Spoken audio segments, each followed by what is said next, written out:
السلام علیکم ورحمۃ اللہ وبرکاتہ۔ اگر آپ بھی ٹریفک قوانین کی پاسداری نہیں کرتے تو بھاری جرمانوں کے لیے ہو جائے تیار، کیونکہ پنجاب حکومت نے صوبائی کابینہ کے اجلاس میں بھاری جرمانوں کی نئی فہرست کی منظوری دے دی ہے۔ صوبائی کابینہ نے پنجاب ٹریفک پولیس کی مجوزہ ٹریفک چالان میں اضافے کی منظوری دے دی ہے۔ پنجاب بھر کے بڑے شہروں میں سڑکوں پر نظم و ضبط قائم رکھنے کے لیے جرمانوں میں اضافہ کیا گیا ہے۔ پولیس فورس کی جانب سے ٹریفک کی بے حد خلاف ورزیوں اور پریشانیوں سے بچنے کے لیے اور ڈرائیونگ کے حادثات میں اضافے کے پیش نظر یہ اعتراف صوبائی کابینہ کے اجلاس میں کیا گیا ہے، جس کے تحت بغیر لائسنس کی گاڑیاں چلانے یا ڈرائیونگ کے دوران موبائل فون استعمال کرنے والے ڈرائیور حضرات کو بھاری جرمانوں کا سامنا کرنا پڑے گا۔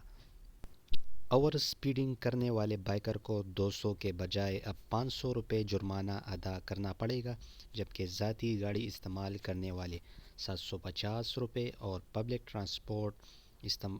ٹرانسپورٹ والی گاڑیاں 1000 روپے جرمانہ ادا کریں گی، جبکہ سگنل کی خلاف ورزی پر 500، جبکہ ہیلمٹ نہ پہننے والے کو 200 کے بجائے اب 600 روپے جرمانہ ادا کرنا پڑے گا۔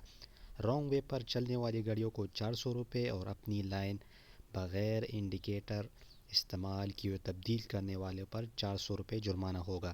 سیٹ بیلٹ باندھے بغیر گاڑی چلانے والے پر 500 کے بجائے اب 750 روپے جرمانہ ہوگا۔ نئے چالان کے نرخ پہلے ہی نافذ العمل ہو چکے ہیں اور مصروف سڑکوں پر ڈرائیوروں کو چوکس اور ذمہ دار رہنے کی ترغیب دی جاتی ہے۔ اگر ویڈیو پسند آئی ہے تو چینل کو سبسکرائب کریں، ویڈیو کو لائک کریں اور کمنٹ ضرور کریں۔ اللہ حافظ۔ اور ٹریفک قوانین کی پاسداری ضرور کریں۔